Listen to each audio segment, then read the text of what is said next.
నమస్తే welcome to CM progress report. ఈ వారం కీలక కార్యక్రమాలు ప్రారంభోత్సవాలు పథకాలతో సీఎం షెడ్యూల్ బిజీగా గడిచింది। ఇందిరా మహిళా శక్తి క్యాంటీన్ల విస్తరణ, ప్రభుత్వ ఉద్యోగులు పెన్షనర్లకు పెండింగ్ మెడికల్ బిల్లులు మంజూరు, డ్రగ్స్ నివారణకు ఈగిల్ వ్యవస్థ ఏర్పాటు, త్వరలో గిగ్ వర్కర్లకు కొత్త చట్టం, ఇక నుంచి ఈ కేబినెట్ విధానం, వ్యవసాయ కూలీలకు ఇందిరమ్మ ఆత్మీయ భరోసాపై కసరత్తు ఈ వారం హైలైట్స్।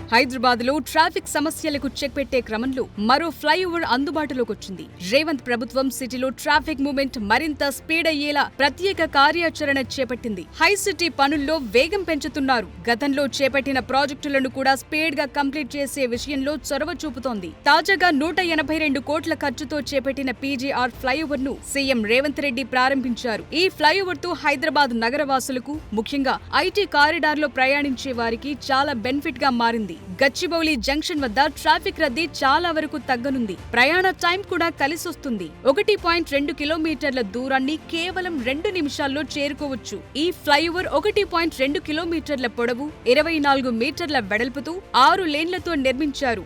గచ్చిబౌలి ఔటర్ నుంచి కొండాపూర్ రోడ్ రూట్ లో రోజు 50 నుంచి 60 వేల వెహికల్స్ రాకపోకలు సాగిస్తుంటాయి। సో ఈ ఫ్లైఓవర్ తో వాహనదారుల ఇంధన ఖర్చులు కలిసి రానున్నాయి।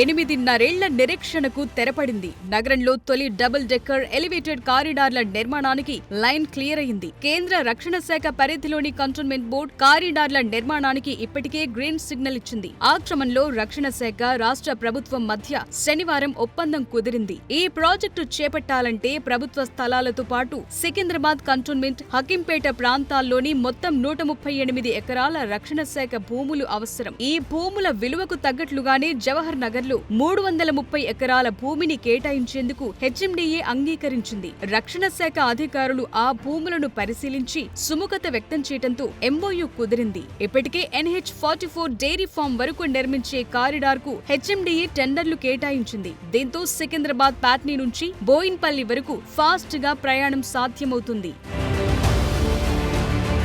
వానాకాలం సీజన్లో రైతులకు రికార్డ్ సమయంలో పెట్టుబడి సాయం అందించిన రేవంత్ ప్రభుత్వం ఇప్పుడు భూమి లేని వ్యవసాయ కూలీలకు ఆర్థిక సాయం చేసే అంశంపై ఫోకస్ పెట్టింది। ఈ ఏడాది జనవరిలో ప్రారంభించిన ఇందిరమ్మ ఆత్మీయ భరోసా పథకానికి సంబంధించిన తొలి విడత చెల్లింపులు పూర్తి చేయాలని నిర్ణయించింది। పెండింగ్ లో ఉన్న 261 కోట్లను చెల్లించేందుకు కసరత్తు చేస్తోంది। జూలై తొలి వారంలో ఉద్యోగుల వేతనాల చెల్లింపులు పూర్తి కాగానే ఇందిరమ్మ ఆత్మీయ భరోసాకు నిధులు విడుదల చేయాలని ఆర్థిక శాఖకు ఆదేశాలు జారీ చేసినట్లు తెలిసింది। దారిద్ర్య రేఖకు దిగువన ఉన్న, ఉపాధి హామీ పథకంలో జాబ్ కార్డు కలిగి ఉన్న, కనీసం 20 పని దినాలు పూర్తి చేసిన భూమి లేని కూలీలకు ఇందిరమ్మ ఆత్మీయ భరోసా పథకం వర్తింపచేయాలని ప్రభుత్వం ఇదివరకే నిర్ణయించింది। రాష్ట్ర వ్యాప్తంగా 5,19,191 మంది ఈ పథకానికి అర్హులుగా లెక్క తేల్చారు। ఈ ఏడాది జనవరి 26న పథకాన్ని ప్రభుత్వం ప్రారంభించింది।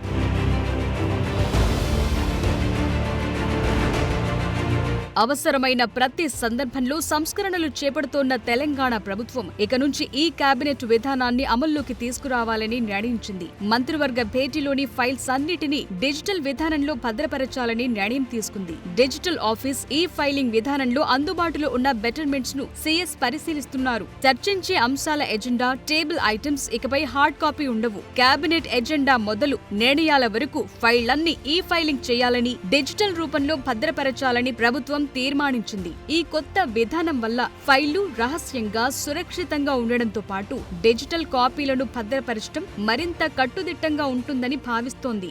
3 నెలలకోసారి కేబినెట్ మీటింగ్ ను స్టేటస్ రిపోర్ట్ మీటింగ్ గా నిర్వహించాలని నిర్ణయించారు।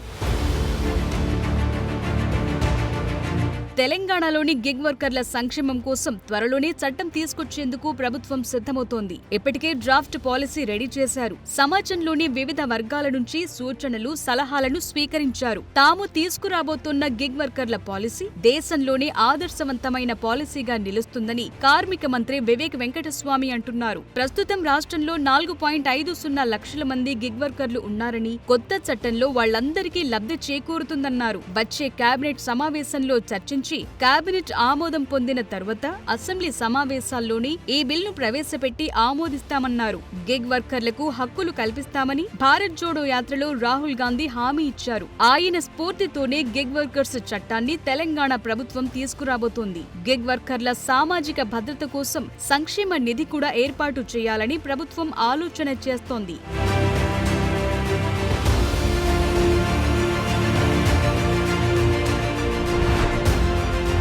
తెలంగాణను డ్రగ్స్ నుంచి విముక్తి చేసేందుకు ప్రభుత్వం యాక్షన్ ప్లాన్ పెంచుతోంది. ఒక మొక్క గంజాయి మొలిచినా ఇట్టే కనిపెట్టేలా ఈగల్ వ్యవస్థను ఏర్పాటు చేసింది ప్రభుత్వం. మాదక ద్రవ్య రహిత తెలంగాణను నిర్మించుకోవటంలో ప్రభుత్వ సంకల్పానికి ప్రతి ఒక్కరూ సహకరించాలని సీఎం రేవంత్ కోరారు. అంతర్జాతీయ మాదక ద్రవ్యాల దుర్వినియోగం, అక్రమ రవాణా వ్యతిరేక దినాన్ని పురస్కరించుకుని తెలంగాణ యాంటీ నార్కోటిక్ బ్యూరో శిల్పకళ వేదికలో డ్రగ్స్ నియంత్రణపై కార్యక్రమం నిర్వహించారు. కాలేజీల్లో డ్రగ్స్ ఆనవాళ్లు దొరికితే ఇక నుంచి వాటి యాజమాన్యాలపైన కూడా కేసులు నమోదు చేయాలని సీఎం ఆదేశించారు. డ్రగ్స్ ఎన్ఫోర్స్మెంట్ లాని చేయడానికి ఈగల్ అనే ఒక ఆర్గనైజేషన్ ని క్రియేట్ చేస్తున్నాం. ఈ రోజు నుంచి ఈ ఆర్గనైజేషన్ పనిచేస్తుంది. ఈ గద్ద మీరు ఎక్కడ గంజాయి పండించినా కనిపెడుతుంది. ఇవాళ మీరు ఈ గద్ద అడవిలో దీనికి స్పెషల్ ట్రైనింగ్ ఇవ్వబోతున్నాం. ఎక్కడైనా ఏ పొలాలలో గంజాయి పండించినా ఖచ్చితంగా ఇవి చూస్తాయి.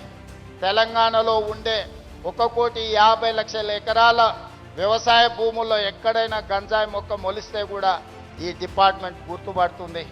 ఈ సరిహద్దులో డ్రగ్స్ ఎవరైనా తీసుకురావాలన్నా ప్రభుత్వం వీటన్నిటిని కూడా నిశితంగా గమనిస్తుంది.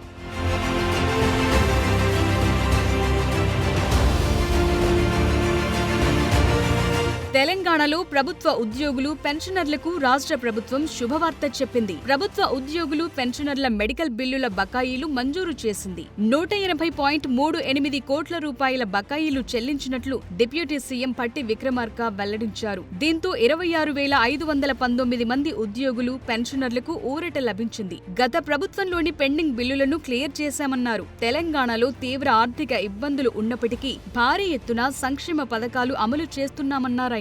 పెండింగ్ మెడికల్ బిల్స్ బకాయిలు విడుదల చేయటంపై ఉద్యోగ, పెన్షనర్ల సంఘాల నేతలు ప్రభుత్వానికి థాంక్స్ చెప్పారు.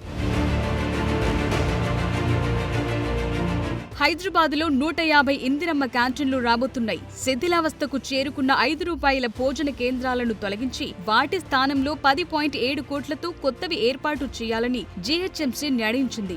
3 నెలల్లో వీటిని ప్రారంభించనున్నారు. ఉదయం టిఫిన్, మధ్యాహ్నం భోజనాన్ని అందిస్తూ సిటీకి పనుల మీద వచ్చిన వారికి చాలా ఉపయోగపడుతున్నాయి. హైదరాబాద్లో ₹5 భోజన కార్యక్రమం 2013లో మొదలైంది. ప్రస్తుతం 138 కేంద్రాలు పనిచేస్తున్నాయి. రోజు 30,000 మంది భోజనం చేస్తున్నారు. నిర్వహణను హరే కృష్ణ సంస్థ చూస్తోంది. ఆ సంస్థ ప్రజల నుంచి ప్లేటు భోజనానికి ₹5, జీహెచ్ఎంసీ నుంచి ₹28 వసూలు చేస్తోంది. అటు రాష్ట్రంలోని మహిళల ఆర్థిక అభ్యున్నతే లక్ష్యంగా ప్రభుత్వం ఏర్పాటు చేసిన ఇందిరా మహిళా శక్తి క్యాంటీన్లను స్వయం సహాయక సంఘాలు సక్సెస్ఫుల్ గా రన్ చేస్తున్నాయి. రాష్ట్రంలోని కొత్త కలెక్టరేట్లు, ప్రభుత్వ ఆసుపత్రులు, బస్టాండ్లు, పారిశ్రామిక ప్రాంతాల్లో వీటిని నిర్వహిస్తూ సంఘాల మహిళలు ఆర్థిక పురోభివృద్ధి దిశగా అడుగులు వేస్తున్నారు. దీంతో ప్రభుత్వ సంకల్పం నెరవేరుతోంది. మహిళలను కోటీశ్వరులను చేయాలనే లక్ష్యంతో గతేడాది ఇందిరా మహిళా శక్తి పథకానికి తెలంగాణ సర్కార్ శ్రీకారం చుట్టింది. ఇందులో భాగంగా కేరళ, పశ్చిమ బెంగాల్, ఆంధ్రప్రదేశ్ రాష్ట్రాల్లో అమలవుతోన్న క్యాంటీన్లను స్టడీ చేసి ఇక్కడ వాటి ఏర్పాటుకు సంకల్పించింది. తొలి దశలో జిల్లాకు 5 చొప్పున ఏర్పాటు చేయాలని నిర్ణయించి కామారెడ్డి కలెక్టరేట్లో 2024 మార్చి 27న మొదట ప్రారంభించారు. మంచి ఫలితాలు రావడంతో క్రమంగా విస్తరించారు. ప్రస్తుతం రాష్ట్ర వ్యాప్తంగా 150కి పైగా క్యాంటీన్లు మహిళా సంఘాల ఆధ్వర్యంలో నడుస్తున్నాయి.